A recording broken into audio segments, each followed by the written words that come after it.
Good evening, everyone, and welcome to another edition of Awaken the World Help and Advice. My name is Garhen, and we do have our chat online, and it appears I'm online too. Well, look at that. Everything's working the way it should. Ha! Doesn't happen that often. Quick, check if the world's ending. Hello, Jennifer. Nice to see you this evening. Well, it's nice to see your icon anyways.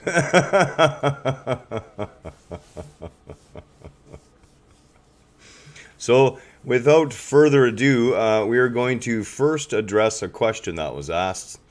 And this will not take too long, and then we're going to get right to a little topic that came up through a question that one of our group members just asked me right out of the blue. Or maybe they were asking in the post. I'm not sure, but I decided to answer it. And Cindy's here too. Hello, Cindy. Nice to see your icon as well. So we did have a question, and the question was, I've always wondered how souls are created. And I'm going to go through this step by step. So, souls aren't created per se. So, for example, when the sea of consciousness broke itself into numerous pieces, those pieces are innumerable. In other words, there's no limit to the number of pieces. There's no limit to the number of souls. As far as there being more created, well, it all depends how you really look at things. Because, the created is the idea of time. Whereas, in fact, there is no time. So all the souls are actually manifested all at the same time. All of them. Every last single one of them. The next part of this question was, for example, if those killed in major wars, a lot of souls there would go, and that would accelerate them reincarnating back on Earth. That's not necessarily true. It is your choice. If you choose to reincarnate back on Earth, and you'll want to, sooner or later, this or another planet, you'll do so. But there is no...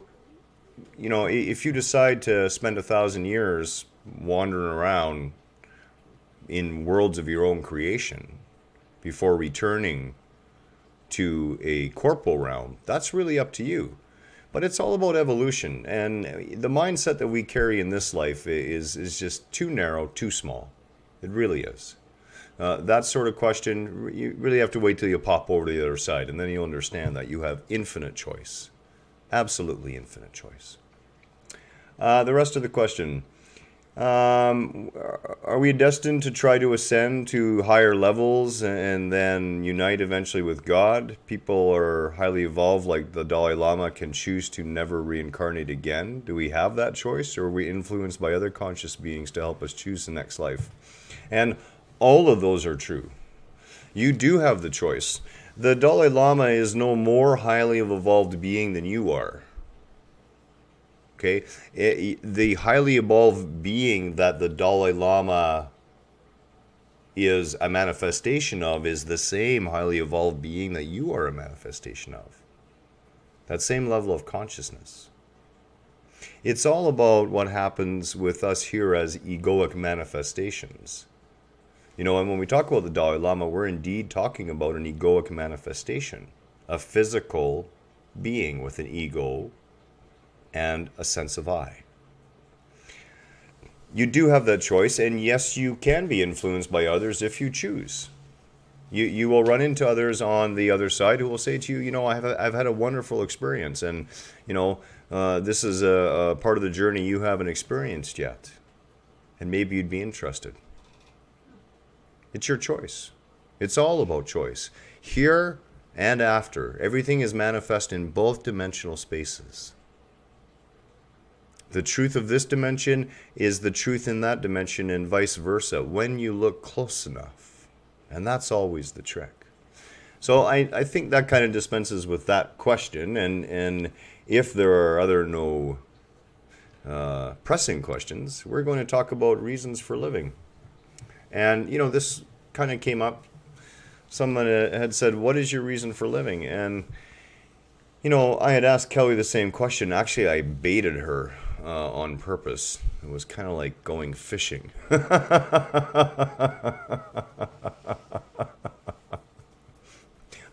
I knew what answer she was going to give me.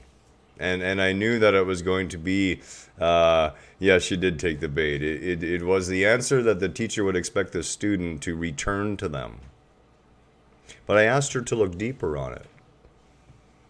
And see instead that, you know, we come into this corporal realm and you know, quite frankly, it's terrifying in a lot of ways. I mean, really, let's face it, you know, depending on your belief systems, depending on how, and when I was young, I mean, I grew up a Catholic and I was an altar boy. We were right into the church. Absolutely. Can you see your brother who was killed 40 years ago and he could also be in another life at the same time? Absolutely. You know, as the video on reincarnation says, and you need to really pay attention to this, it is not you that has had many lives in your false sense of self. It's not you. It is your higher self that is manifesting all of your lives, all of the lives of itself, okay? And maybe it's the syntax here that gets a little confusing. It is manifesting all of the lives of itself simultaneously. Because, of course, past, present, and future only exist in our space-time continuum here. It's the only place it exists. In the dimension of consciousness, in the spiritual dimension, if we'll call it that, there is no concept of time. It is always the present. Anything that we would perceive as past, present, or future happens simultaneously. That's why it's quite possible to go to the other side. And as I said to Kelly last night, because, you know, she does have a little bit of concern with it, I said, it's okay, sweetie. Even if you were to die before me, you can choose to meet me on the other side. If I am the figure who will bring you the most comfort to meet on the other side, you can meet me on the other side. Because I am both alive, not alive, dead, not dead. You know, really, in the realm of consciousness, we live in a quantum state of being where we simultaneously manifest strings of existence at once. And that's why, as this egoic being, Garhen, I have access to the other consciousnesses that my higher being is manifesting. That's why we get those extra little vibratory hints. That's why we sense what we would call past lives. That's why we sense I've been someone else. It's not that you've been someone else. It's that the higher being that you are has been, is, and was, and will be a whole bunch of someone else's all at the same time, you included. It is glorious. Absolutely glorious, because what it means is your Kelly's father has long since reincarnated, and yet the connection made with him in the spiritual realm is just as real, still just as valid, and it is still him speaking to her from the other side. Don't get this concept that you know, you're limited or stuck inside a body, because you are not. You are manifesting this vessel inside of yourself. It is your higher being that is lowering a tiny, tiny portion of itself and pointing a little tiny bit of its consciousness into this corporal being that I would call me. Head explosion. I love head explosions. Boom. Oh, hello, Devorah. Oh, nice to see you too, Devorah. I'm sorry. Hello, Deborah Fisher. I like Devorah, actually. The name Devorah. I like Devorah too.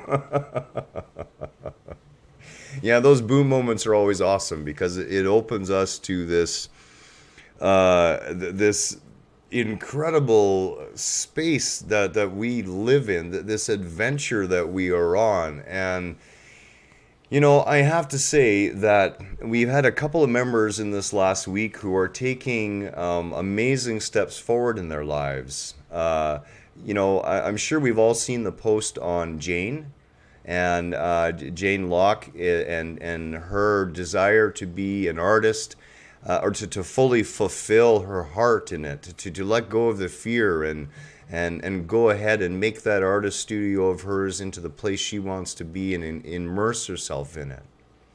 And I would ask that we would all take time to lend her some energy, you know, and send some good vibes her way. And then also, and you know, Debbie's probably going to kill me for this, but Debbie Peskett is looking at the possibility of taking a sabbatical for a year and exploring her life more.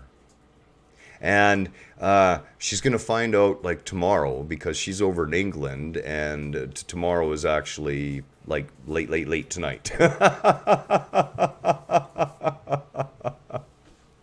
So, you know, we're going to keep these people, and there's a few more who are going through some tough times right now. We know that. You've spoken to us privately, and we're not going to say those names, but rest assured that myself and Kelly, and I think I can speak for all of us as loving beings, are of course sending and exchanging all the loving energy we can back and forth between each other. And I think that's really important. It's part of that group ability that we have, is to actually uplift each other, right? To energetically uplift each other, to send out that vibratory intention to raise the consciousness of another, to raise their vibration. And it's a beautiful thing. It really is. And I need you all to know that you are all included daily with me in my meditations. At the end of each day, when I sit outside on the steps and I take 20 minutes to myself, I include every one of you, and the rest of the world included, because really we are all one big family. So yeah, okay, so awesome head explosion moment. Great. I hope that kind of clarifies that. And you know, if that's not reason enough to live, I mean, you know, let's talk a little more about this, because this can be a little serious.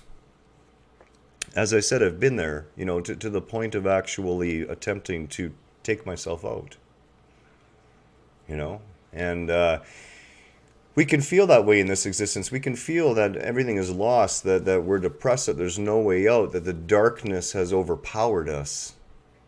Okay, and it is that time when we are in our deepest, darkest places that the help is most available to us. That the light, that shines from within us is literally trying to burst out to show us that this is why we're here. We're here in this dark to have the courage to shine, to have the courage to transcend all the fears, all the things that other people tell you, all the things, and let's be clear, okay, we're not talking about someone who you respect and revere as wise and awakened coming to you and saying, this is a bad idea, and you telling them, well, you're just being negative. I mean, there's a good chance there's a reason for it. But if you know that people around you are asleep, if you know they're still stuck deeply in the dream, and you are struggling to burst your wings out of that chrysalis, to take that step off the nest, that is the reason for living. You see, I don't think most of us actually live. I really don't. I mean, come on, look around you. And 9 to 5 is not a bad thing. 7 to 2, I mean, whatever you work, it's not a bad thing to have regulation that way. If it suits you, that is fine. But people need to be doing what they love. And you are not living when you're doing something that you detest. You are not living when you do something that drags you down, when it compresses your being, when it stifles your creativity. And people say, well, I need to survive. You know,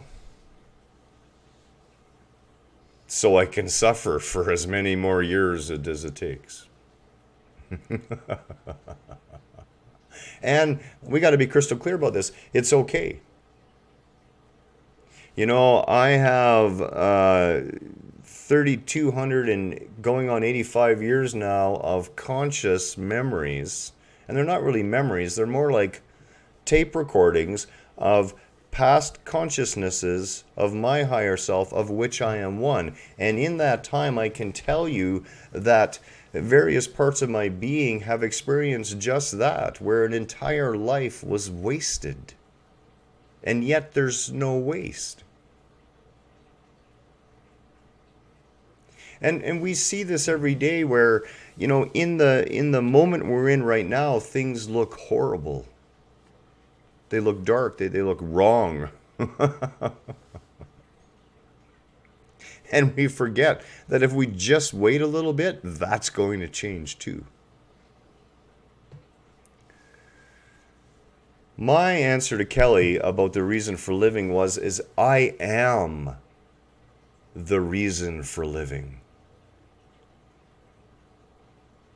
I am the reason for living. I am not living a life. I am life itself expressing itself in a one-of-a-kind, never to be repeated or seen again, and in my case, thank God, view of all creation. I am life. There is no need to find a reason to go on living. Living cannot be removed from me. The state of living always exists. The only question is whether I'm awake or asleep. But the living never stops. The living never ends. And here's the deal. You can run and hide all you want, but one way or another in this life or the next, you are going to experience the gamut of everything that you came here to choose to experience. You see, we are absolutely, nothing's wasted. And we are absolutely eternal beings, Devora. And don't beat yourself up. It is okay to screw up an entire existence because you can't do it. No matter how hard you try to blow it, you're going to have that experience. You're going to find learning and growth in your experiences. The choices really come down to how you want to express yourself. How you want to allow life to manifest itself through you. And it starts with that change in perspective, the changing in the idea that you are being forced into an existence that you may not want. And yes, fear is the biggest blocker.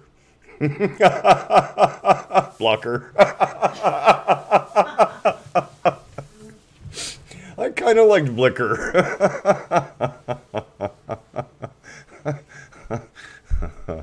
So, you know, one way or the other, in this life or the next, you are going to have those experiences. You are going to experience the things that you may now not want. And I've always looked at it like this, you know, out of compassion and out of love, if I can live a lesson in this life that does not need to be repeated by another consciousness in another life, because I have consciously chosen to live it, then I am learning those lessons of how to be a responsible creator. I'm going to give you guys a little secret tonight, and this is another new one, and I hope people are ready for this because I've got a whole bunch of them. A whole pocket full of secrets for you. They're going to come out slowly one at a time because some of them are just really big, and if I throw them all out at once, people's heads are literally going to explode and I won't be responsible. Let's not go the whole thing off. Here's the big secret. What you're here to do is to learn truly learn what it means to be that responsible creator. And what it means is that none of your children suffer. Now, I'm going to pull this apart a little bit. When I say none of your children suffer, I'm not talking about your desire for your offspring from your womb to not experience suffering, because they need to experience suffering. So now that Garhen's gone totally off his rocker and says that the job of a creator is to make sure that none of his children suffer, and yet we need suffering, will you please explain yourself, you bald-headed nutcase? And the answer is really simple. As I've said before, it is only our false perception that we are the ones suffering. It is the sea of consciousness itself. It is God itself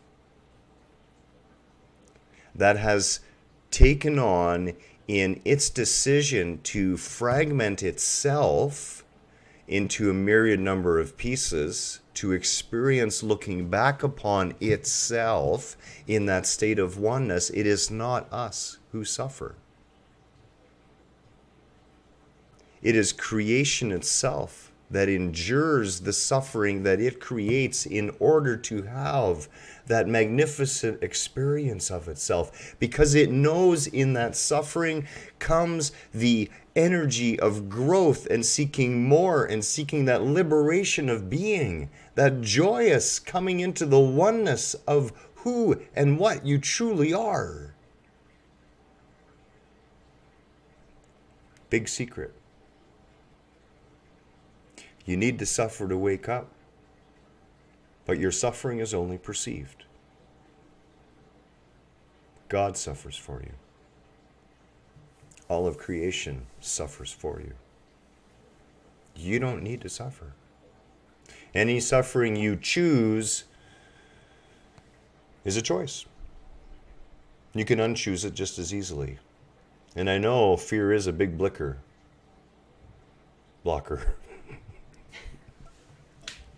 But you can get by it. You really can. You can walk right through it. We have this eternal now that we live in. We are in this eternal state of being all the time. Don't beat yourself up if you can't make a decision today. Because whenever you finally make that decision, it will be right now.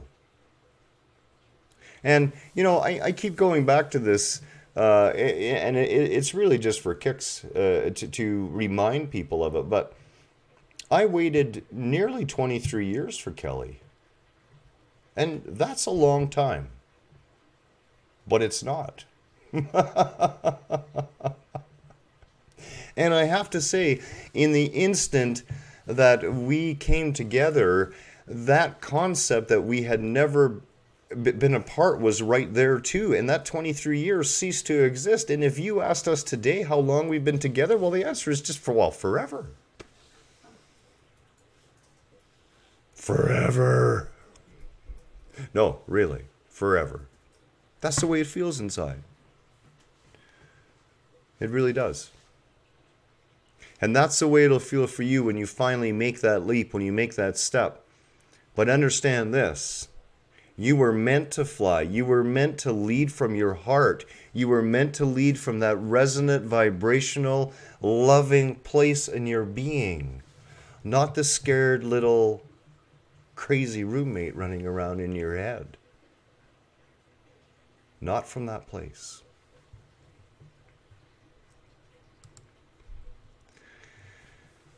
Reasons for living and why we need a reason for living to start with. Well, this happens because we forget the truth of our existence, okay? And we get embroiled in the illusion. We fall so deeply into Maya that we forget that that illusion itself is actually God at play.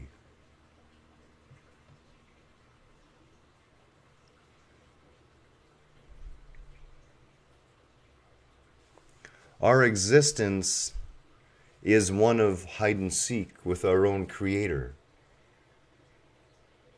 And it's really easy. Because it's our hands that are the blindfold. And there's no cheating. You can take your hands off your eyes. And then you're going to see your Creator everywhere. You're going to see your Creator in every other person. You're going to see your Creator when you look in the mirror. You're going to see this wondrous expression of life that you are. And it all begins with that, is remember what you are. Remember that you are born out of infinite love and infinite joy and infinite freedom of expression. And you came here to find yourself again. Not to learn anything. You already know it all. Just your memory's a little shot. You came here to play hide and seek with yourself. God playing hide and seek with his children. You playing hide and seek with your divine being. You are that powerful spiritual being here having that human experience. How do we maintain a reason for living? How do we avoid shortcutting the process? And understand this, you cannot shortcut it. You know, if you think death is going to relieve a responsibility on your being of the journey that you had chosen, you're sorely mistaken. So enjoy it now while you're above the ground. Acceptance, again, and I know I speak about this all the time, but there's a reason for it, okay? It is so easy to push up against what's already manifest. You know, if it's already there, it's way too late to start arguing about it. It's way too late to start hating it. It's way too late to not want it. It's here. And it is a manifestation of stuff from the past, past thought, past word, past deed, past modes of being. You need only not pay it any more attention. But you do have to accept your part in its creation and look upon it lovingly. Why do I say look upon it lovingly when you don't want it? You know, the Bible would have you believe, especially if you stick to Genesis in the Old Testament, okay, and this starts in Genesis 6, that, you know, 6 chapters into Genesis, God was already saying, you know what, I don't want any part of these human beings. There's something wrong with them. Now, of course, we know that that is an unmitigated crock.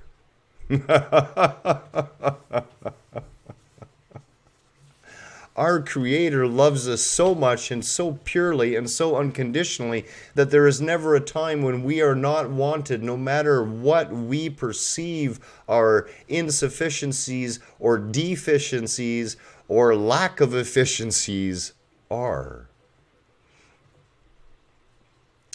Have we already chosen all of our existences, or as we decide to reincarnate?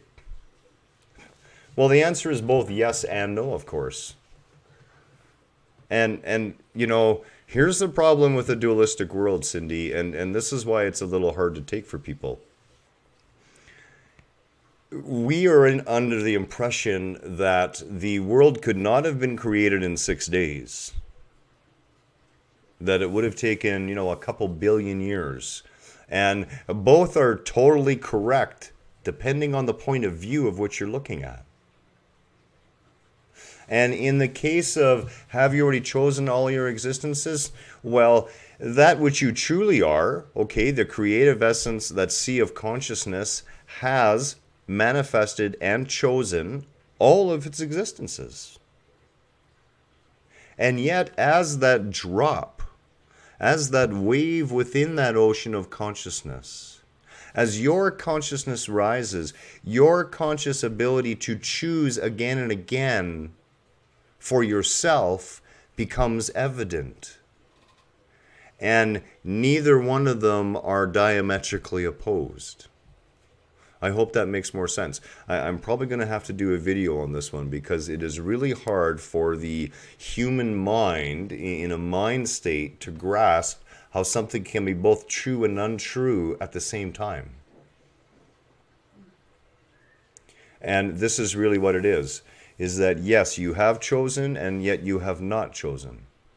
And the reason being is any choice you make is in this quantum universe, okay, in this sea of consciousness, any choice you make doesn't exist now. The choice you make existed, existed, all of them simultaneously. It crosses the boundary in space-time completely. I hope that sounds a little more clear, or I hope that makes it a little more clear. Yeah, surrendering, absolutely. You know, it is not, and we've been taught the wrong definition of surrender, okay? We look at surrender and we think, okay, you know, hands up, surrender, I give up. That's not really what it's about. It's about surrendering that which you did not own anyway. It's about giving up that which you never had to start with. So the first step is acceptance of what is. Because what is lunacy to fight against. It's already manifest. Don't give it any more energy. Don't push up against it. Don't keep it there by feeding it. Choose again, choose anew, and focus all your energy and time on your new creation. Honor the old creation. Take the lesson in what you have created consciously or unconsciously. See the gift in there, because no matter what we do, God drops a gem right in the middle of it. Every single time. Whether we see those gems depends on where our own state of consciousness is. But don't worry. She hands them out like they were candy. It's fantastic. What we actually surrender to, okay, is we surrender to all the false concepts we held to be true. We surrender to the idea that I actually am the one who can control the outcome of things. Because I can't. It is God who controls the outcome. The sea of consciousness is both the doer, the doing, and the end result of that doer and doing. I am that which the sea of consciousness expresses itself through. And depending on my level of consciousness and the coloration of my consciousness, that allows a particular flavor to come in that would not exist and will never exist again in this exact form. Surrender to the ideas that the way we thought our life needs to be lived in order to find fulfillment is right. Because oftentimes it's not.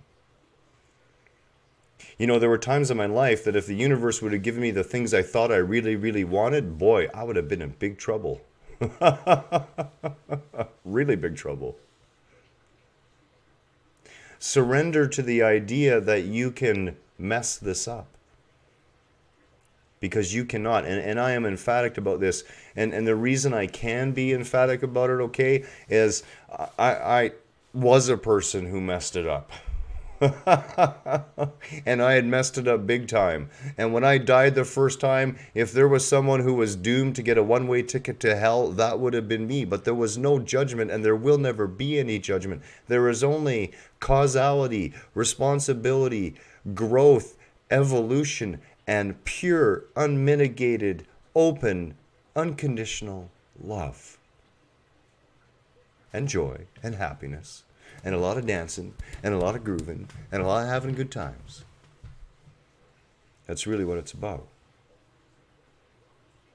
When we accept what is, okay, when we choose again without beating up against what's already manifest, the universe goes to work for us. In every way, it goes to work for us. As it did when we manifested that which we really don't want. That same power exists in both. And, you know, here's the other big thing. And as far as coming to reasons for living a life, why we should keep living, why living is an answer even when we're in pain, okay, is take yourself beyond where you ever thought you would be. And then if you need to check out off this plane, do so.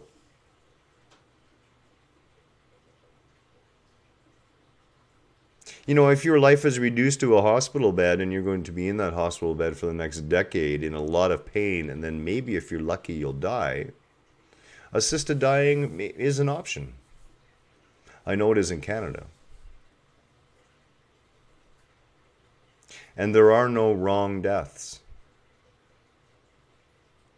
But don't take those decisions. Don't look at the life around you and look exterior to yourself to try to decide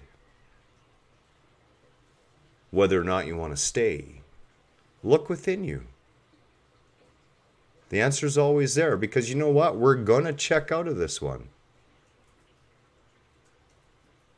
And then you're going to have a choice to check in again to another one. You know, it all really comes down to understanding that you yourself are the very reason for all of creation. All of creation is here just for you. And the beauty of this is that it can be simultaneously there for each and every one of us, just for each and every one of us.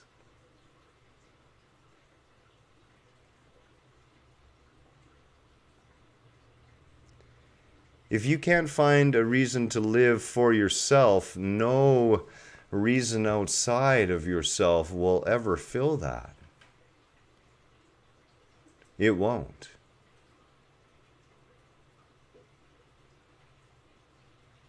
You yourself are all of creation standing, gazing through your eyes with your one-of-a-kind perspective. And I would say this: would you take from the Creator's eyes another unique viewpoint? Or can you step back? Can you step a little bit away from that tree you're standing in front of right now and see the magnificence of the forest that you are? That indeed you are only looking at a small limb of the magnificence of your being. We're here to journey together, one way or the other. I with you and you with me. With our technology, with our abilities today, there is no longer a need for us to never have a time when we cannot reach out to another, to care for another, to offer succor. Or suckers. To help and to love and to demonstrate what it means to be a conscious creator. Whatever you choose that to be. If there are no more questions this evening, I think we'll probably wrap it up there. Like I said, I usually go until the flow starts to run out. And then as soon as Garhen comes fully back into his body again. And it's just that I move my consciousness out of the way a little bit. Let the higher self do the work for a while. I think we're going to end it here this evening. We do have another great video tomorrow. I think we're probably going to just do a Facebook Live one. And that'll be quick and easy. And don't worry, it'll be a good one. And we'll have lots of fun. If there are any more questions or comments, please put them in the announcement section so I can respond to them, because we do love responding to them. And again, our love Kelly's love, my love, from us to you. You are all magnificent, powerful spiritual beings. You just are. I can sense you all. I really can. And, here's the thing. No matter where you think you're at, no matter how much darkness you may see in your life or how much darkness you perceive around you, there is a glowing ball of light that emanates from the core of your being. And the more you get that dust out of the way, and the more you polish that mirror of your higher being, the more you will shine. And that is the best gift that we give each other. Much love, namaste, and have a wonderful evening.